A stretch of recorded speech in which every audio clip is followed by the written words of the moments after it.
Hi everyone, welcome to this video. My name is T. If you're new here, I really do hope everyone's day is going well. So remember in my Paris Hilton video, I said that we would celebrate my 100K in a more appropriate setting. This is the setting.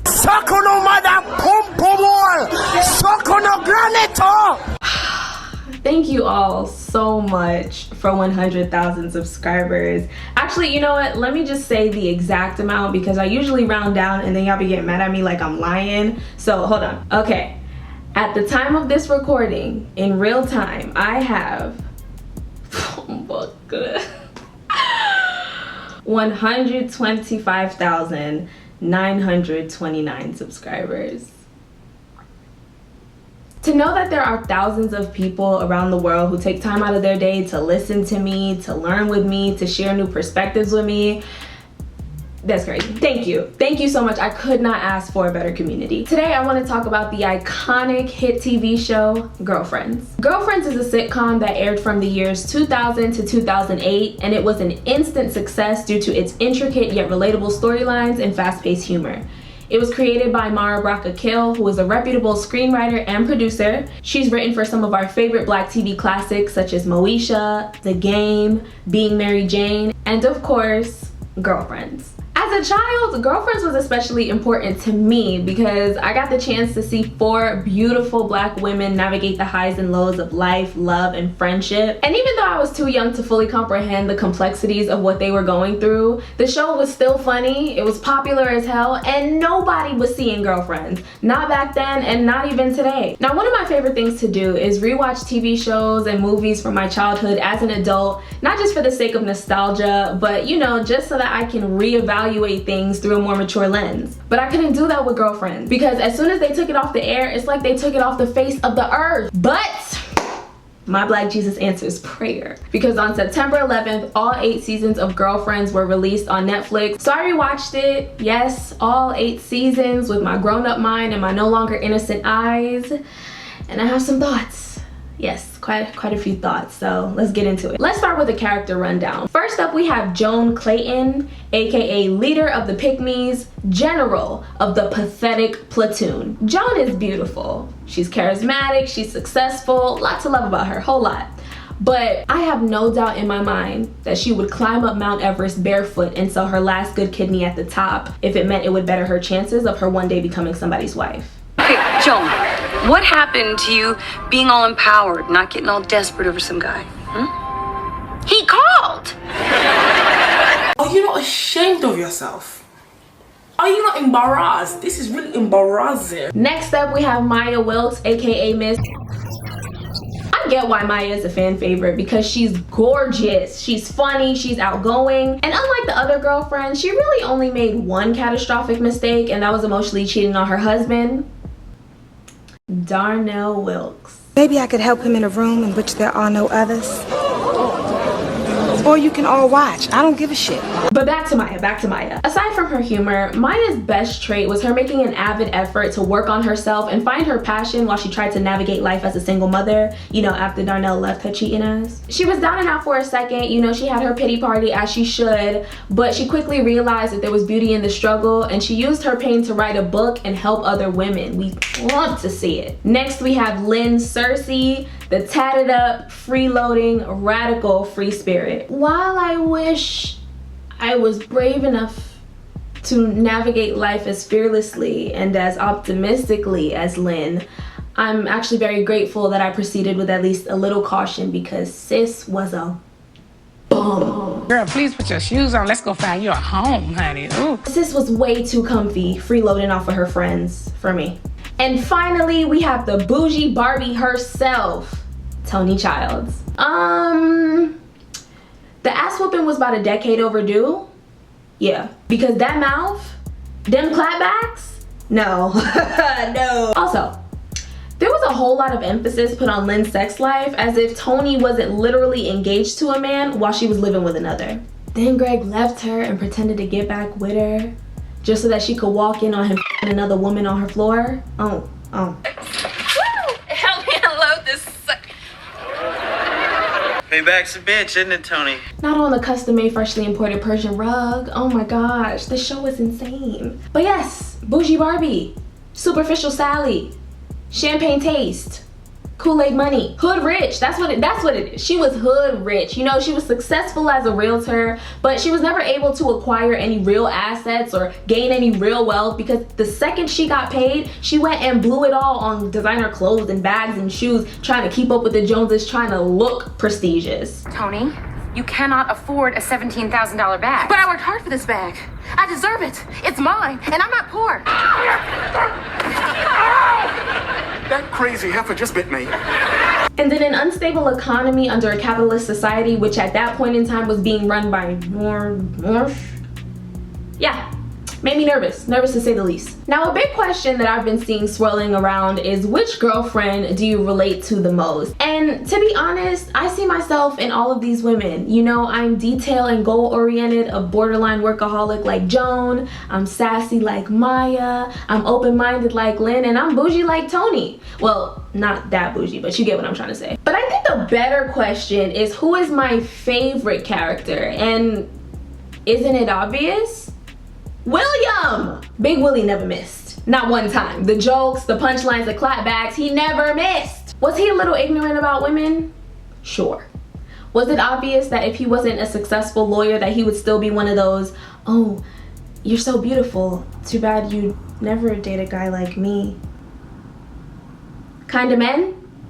Maybe. But there was never a moment where I was yelling at my screen, absolutely disgusted at his choices or actions, and that's more than I can say about any of the other characters. But when those writers tried to force William and Joan together, William and Joan are a perfect example of non-romantic soulmates, and we wasted time.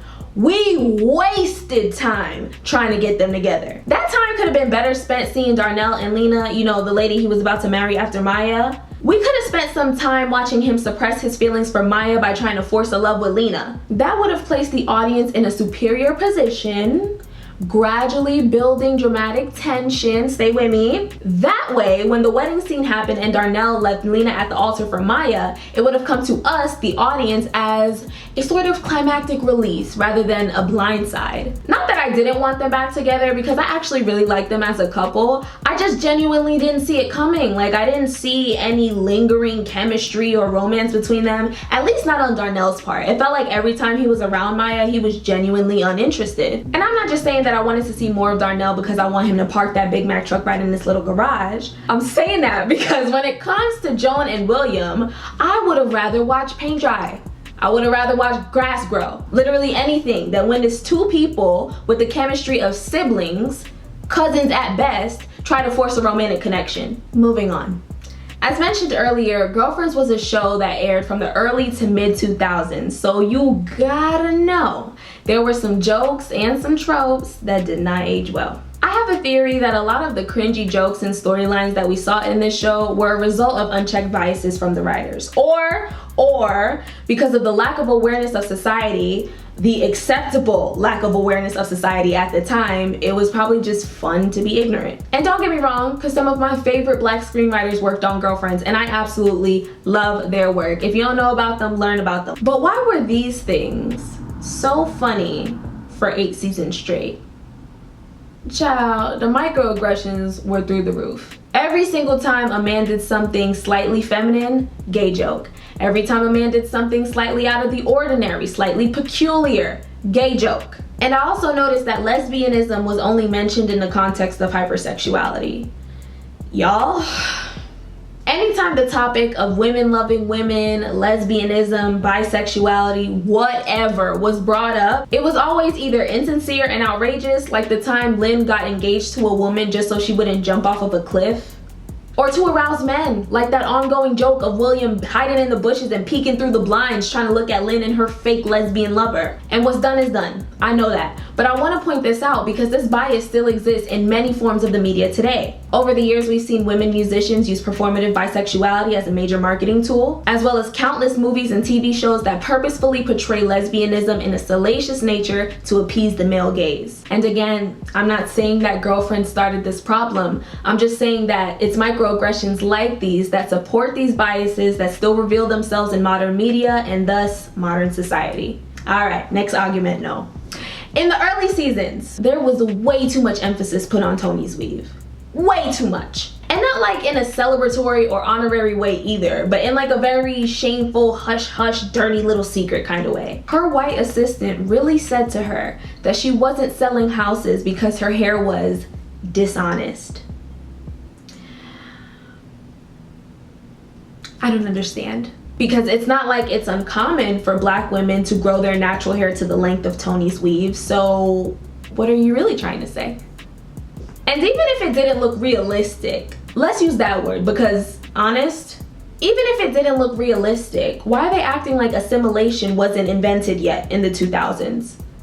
Why are they acting like it wasn't running even more rampant back then? Let us be reminded that the natural hair movement didn't take off until about 2013 or some shit. And California became the first state to outlaw hair discrimination in the workplace in 2019, nearly 2 decades after that episode aired. And this is an issue for me as a now black woman and a then black girl because it supports using hair as a means to meter a black woman's worth or as a crutch to humiliate her. And in case you haven't watched the video, that's the reason I had to do a buzz real quick because all of that. So yeah, I couldn't get through this video without pointing that out. All right, final argument, final one. These writers sure do know how to dangle black women's happiness over my freaking head. I felt like I was playing monkey in the middle. Don't try me. It's like I'll be setting myself up. But for real, that's what it felt like. The second we got a glimpse of hope, a crumb of happiness, the writers was like, psych, stupid. Joan finally fell in love, but he didn't want kids. So she finally meets her perfect man, gets engaged, but he gets sent to Iraq. Maya finally got her husband back, but he was unhappy with his job because he wanted to pursue his dreams. So they finally saved up enough money for him to quit and pursue his dreams, but the dream turned into a nightmare. So he has to quit that and then they back at square one. Lynn finally found her passion, but nobody wanted to hear her music. So she finally met up with Big Boy, but the label didn't like the song they made together. Tony finally got her business back on track, but her man left her. So she finally marries a doctor, but he's too short by her standards and can't handle her attitude, so he leaves her ass too. I'm getting dizzy just trying to recall this. Could we have stopped to take a breath? A little intermission maybe? And yes, I understand that conflict is what propels the plot, but with all these twists and turns, it gets exhausting. This was just like the last couple seasons of The Game or the last couple seasons of Scandal. Y'all had a good thing going, but you f***ed it by sending the audience on a wild goose chase. But even with all these twists and turns, the show still managed to survive for 8 seasons, but unfortunately had to come to an abrupt end for a few reasons. Firstly, and this one here is just a speculation, Jill Marie Jones left the show at the end of season 6, and while the show was still doing pretty well, it was doing very well, even without her, to me, it still kind of felt like there was a void, like there was something missing without all 4 girlfriends. And it just gave off the feeling that the end was near, even if those storylines was holding on for dear life. As told by Tracy Ellis Ross, there was a writer's strike, which I'm assuming takes the fate of the show completely out of the hands of the actors, the producers, even the viewers if we're demanding it. Because I mean, the show cannot survive if there's no one there to compose it. And the final season only had 13 episodes as compared to the usual 23, so it was obvious that there were some loose ends that were hastily tied up. Nonetheless, I would suggest watching the Girlfriends reunion interview with Charlamagne and Black Femininity TV's video on it. Both were very informative. Since the success of the re-release, there's been a lot of talk about a reboot, and honestly, if that happens, I would watch it. Of course I would, but I don't need it. I would much more prefer a Girlfriends movie or 2, just so that we can see a decent and a practical end to these storylines instead of a continuation. But again, reboot or movie, I'm going to watch. All in all, this show was absolutely fantastic. Yes, of course, I had some bones to pick with the plot, but I do that with every damn show. At the end of the day, I still grew an emotional connection to those fictional characters, so guess what? Job well done. So thank you for watching, especially if you made it all the way to the end. Be sure to leave your thoughts and your comments down below. And before I forget, a couple days ago I did a poll on both Instagram and Twitter, and I asked how tall y'all thought I was. A pony, which is under 5'4", a unicorn 5'4" to 5'8", or a stallion 5'9" plus. The majority of you guessed unicorn, which is the average American woman's height. You know, safe bet, I guess. The second most popular guess was pony, and then less than 10% of you guessed stallion. So the truth is, I am 5'1". .75. Run me my 3/4. 5'1.75. Get it right. Yes, yes, yes. T is tiny. I'm sitting on the edge of my bed. My feet are not touching the floor. T is tiny. It is what it is. Give me a thumbs up or a thumbs down, however you're feeling today, and be sure to subscribe for more content. And thank you guys so much for this milestone of 100,000 subscribers. I could scream. I'm going to after I turn off the camera. I'll catch you in the next video. Bye.